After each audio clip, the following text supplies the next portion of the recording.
to the positive end. Why?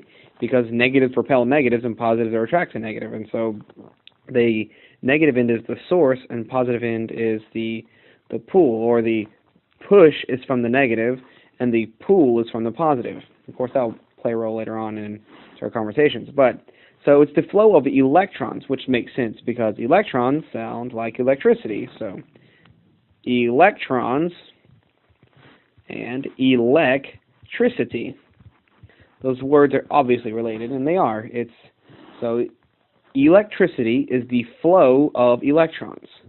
So what I mean by flow is, I have a group of electrons over here, and then there's a positive source this way, and they are attracted from here, and they move or they gravitate down to the positive end. And if remember that electrons are negative, and this area is positive, and we'll get into those names in a little bit. But in order to understand what an electron is, where we even get the term an electron, we first have to understand go back to the idea of matter. And we need to remember that matter is all composed of atoms. So we need to remember that all matter is made up of atoms. And let's go back up here to the definition of atoms. And as you can see this right over here, that atoms are the smallest divisible particle. And when we say divisible, it's the smallest divisible particle that retains its chemical properties.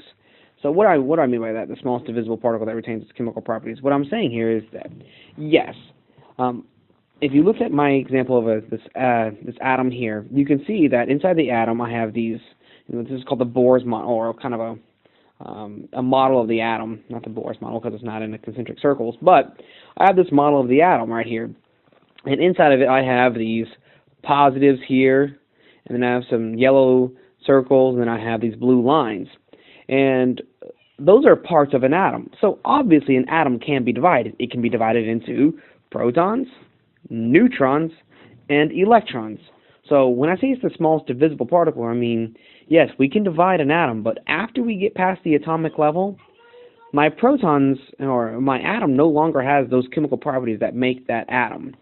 So, as we know, there's roughly 118 or so different atoms, depending on which ones they've synthesized in labs, and every atom is different from another one, every type of atom, I'm sorry. So let's take over here my example. I have neon here, and I have fluorine. Those are two different atoms. Now, what separates neon from fluorine? Well, simply put, is that neon has 10 protons and fluorine has 9 protons. That's what separates any different kind of atom. All 118, they're separated based off of the number of protons. It's called the atomic number.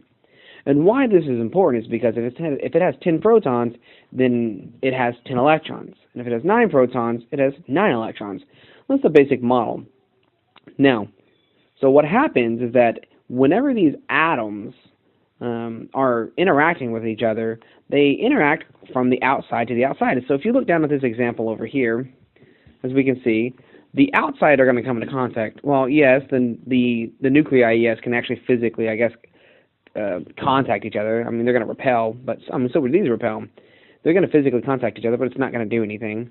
What happens is that these electrons are the ones that are going to be interacting, and electrons are on the outside.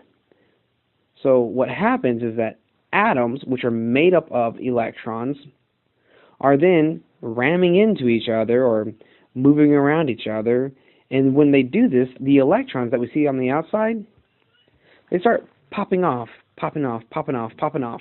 And so a whole bunch of atoms get together, and they ram into each other, and these electrons just kind of start flying off instead of being around the nucleus. They just start hanging around and start building up, building up, building up, building up.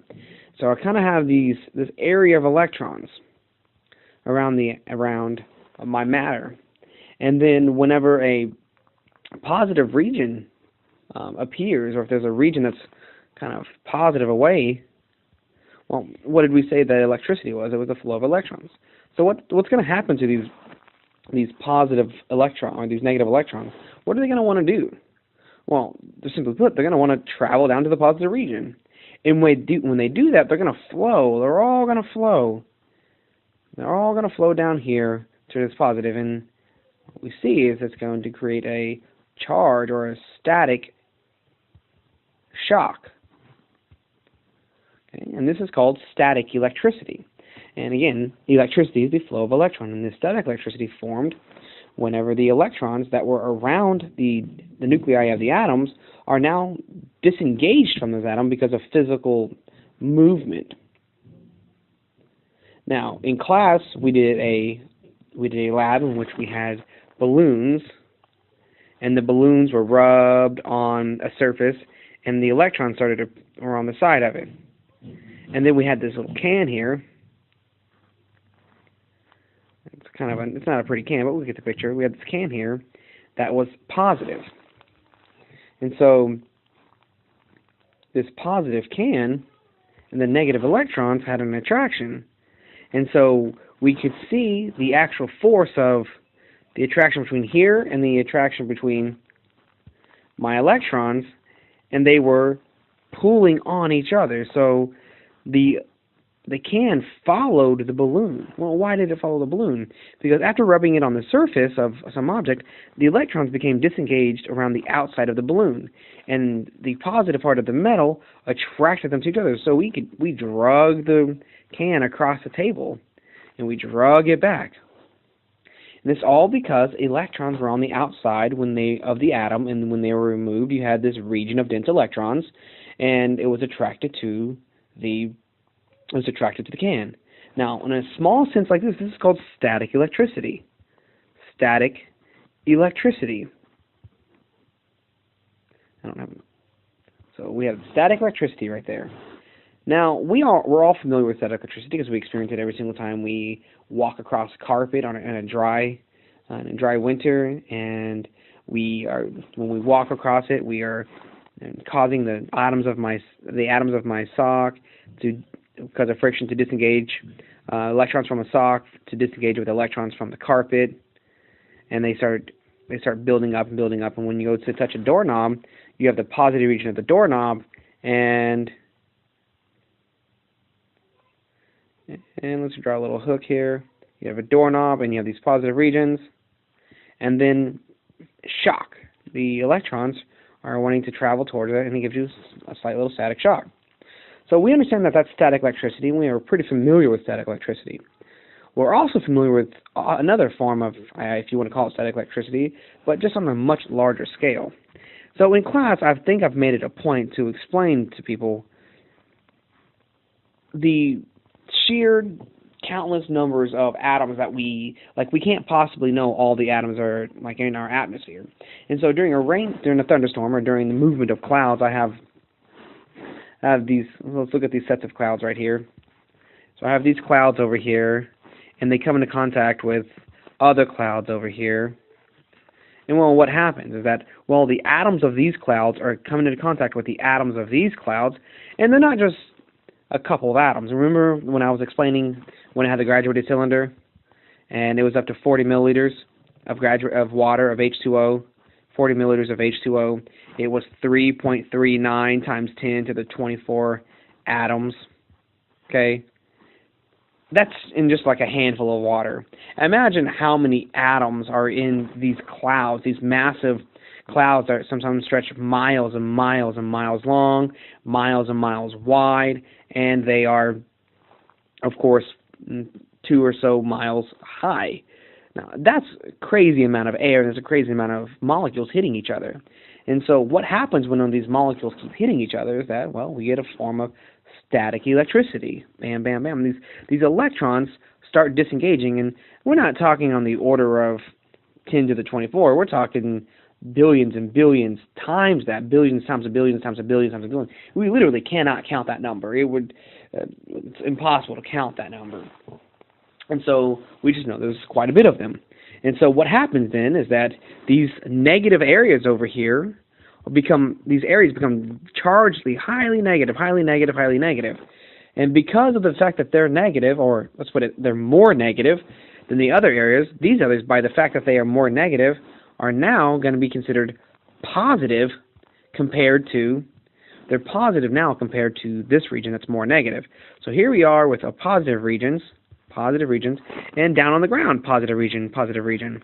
So the sky has a positive region at the very top, and in the middle where the clouds are, where the molecules are hitting each other, you have the all the electrons.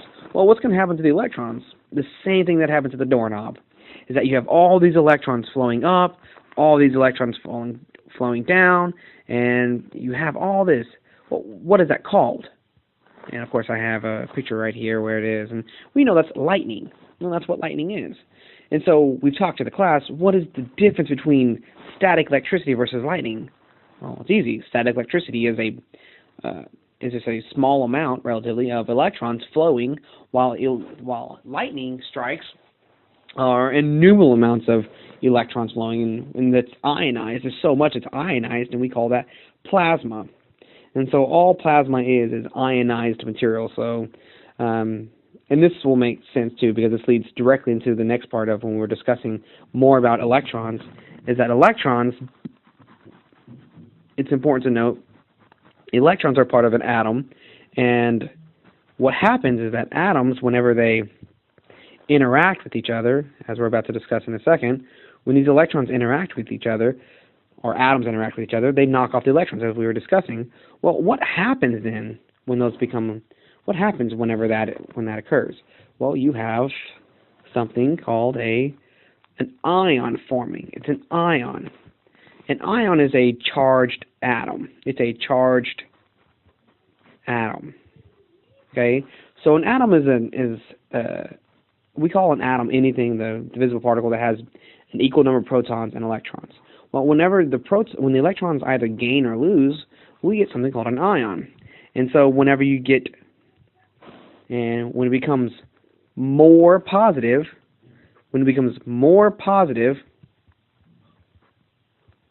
we call that a cation. And think of it as cat, or there's a T there for cat, so like a plus sign. So there's our little plus sign in cation. And also, like I like to do in class to show it's positive, like a cat's claw. It's positive. Positive. Y'all guys don't think it's very funny, but that's all right. If it helps you remember, I'm happy. So remember, the positive, when it becomes positive, when this region loses electrons, say this one loses electrons, and so now the protons play a bigger role, now it's more of a charge, it becomes positive. Positive, like a cat, but it's really positive. It's spelled positive, but that will help. And then they have the red charge is indicating more protons. Okay, well that's a positive part. Well, on the other side, you have the anions, and anions are when there's more negative. So more negative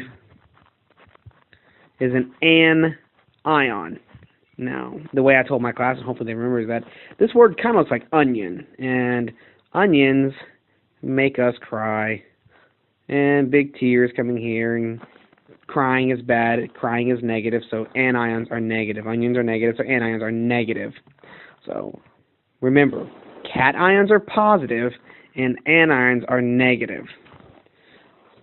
And how does that play a role with what we're about to discuss? Well, in electricity, electricity is the flow of these negative ions, or these negative electricity, these negative ions, and that's important. It's an important thing to know. Also, when we're discussing electricity, we need to know that electricity really is a form of energy, and that's something you need to know for the test. You're going to need to know for the test that's coming up that electrons and electricity is just another form of energy, and there are, as we discussed in class, there are 7 forms of energy. The 7 forms of energy, if I can remember them all off the top of my head, is, let's go, 7 forms of energy. And the first one, let's call that light energy. The second one is going to be heat energy. And we can call it sound. And there's chemical. There's nuclear. Mechanical. Which one did I miss? I got light, heat, sound, chemical, nuclear, mechanical. I always forget one. It's not that big of a deal because I've got the ones that I really want. It might come to me in a second. So, what happens now, so what we as humans did is that we took a little battery. Let's get a copper color. Try to make a little copper color right here. And so I have this little battery on this side right here. See what that might remind us of. And bring this over here. Okay, there's my little battery. And as we know, a battery has kind of two parts to it. It has the part that comes out on the top over here, and then we have the flat part. Well, that part over here is going to be a positive region. And the part over here is going to be a negative region. So what did we call the negative region when an atom is negative? Well, we call that an anion. Well, what do we call the negative part of a battery? We call that the anode. And just the opposite, you can't guess already, the positive region is called a cation. The positive atom, an ion, is called a cation. And there's that word ion. And with the positive part of a battery, it's called the cathode. So we have the anode and the cathode of a battery. And so what happens for our sake in our class, what we're going to study, is that we have this lithium ion. It's a chemical compound, right? We have these lithium ions, and they're converted into electricity. And the one I missed was the most obvious. The one we're dealing with is electrical energy. That's funny. So here's my electrical energy. That's my seventh one. It's kind of the most important one. There I go again. Okay, so I have my chemical energy. My chemical energy is taken from the battery, and I convert that chemical energy down to electrical energy. You see that right here? It's converted. It's not lost. It's only converted. And the electrical energy is then taken and converted into, from chemical energy, it's converted into, let's draw this, let's make that a little bit, an orange color. It goes over here, and it's converted into light. Well, part of it. And that light then is converted into heat, and if you ever hear the wires humming, it's kind of be converted into sound also. Okay, so that's what happens with that. You have your chemical energy turned into electrical energy, the light, sound, and heat. So let's write that down so that way for the test you can remember. So let's give it a nice little teal color. And remember, I have electrical turning into light, which turns into heat, and which turns into sound. If you can hear the humming, maybe it does, maybe it doesn't. So that's what happens. The energy is converted. It's not lost. It's just converted. And so we'll wrap this video up real quick. So let's have a recap of what we learned. That all matter, and electricity included, is made up of atoms. And those atoms have a dense positive region right here. It's a very dense positive region. And a very negative region over here that's not dense. Hardly any of the masses in the electron cloud. We call this the nucleus. And we call the electron area the electron cloud. It's funny how that works, right? And when atoms come into contact with each other, when they start slamming into each other because of friction, because they're moving around, some of the electrons, and I've said this word in class a lot, are sloughed off. That's a fun word. So these electrons are sloughed off, and then they start gathering around, and you have a region of negative, which is attracted to a region of positive, and when the electrons flow to that region, wherever it is, right here, it's called electricity. And whenever it happens because of friction, it's called static electricity. So remember, static electricity is the flow of electrons due to friction, right? So static electricity, as remember, is the flow of electrons due to electricity. And so what happens then is that you have these flowing of electrons, and the two types, the things that we were talking about in class was the friction caused by small events like balloons rubbing on a fabric or your feet rubbing against the carpet, or when you're getting out of when you're going to get gas and it's wintertime and you are moving across your seat to get out and you touch something and you get shocked. Well, be careful in the wintertime, because if you're not careful, you may end up shocking yourself too close to gas. So that's a problem. Make sure you ground yourself before you touch anything that might be flammable. So when you have that, we have the static electricity. Another large form of that is going to be in the clouds with lightning. And now we go into the application form of that, and that's when we have the cathode and the anode of a battery. So the cathode is the positive part, the anode is the negative part, and the cathode electrons then are flowing from electrons, and they go all the way from electrons and down a circuit, and they're going to go into the cathode. And it converts this chemical energy down here into electrical energy, and the electrical energy is converted into light energy, and it's heat and sound. So it starts with chemical, and I, of course, I forgot to write that, so let me go ahead and make sure I note that down. I've got my chemical energy, chemical, down to electrical, to light, to heat, and to sound. I hope that clears up some things. If you need to, please rewatch.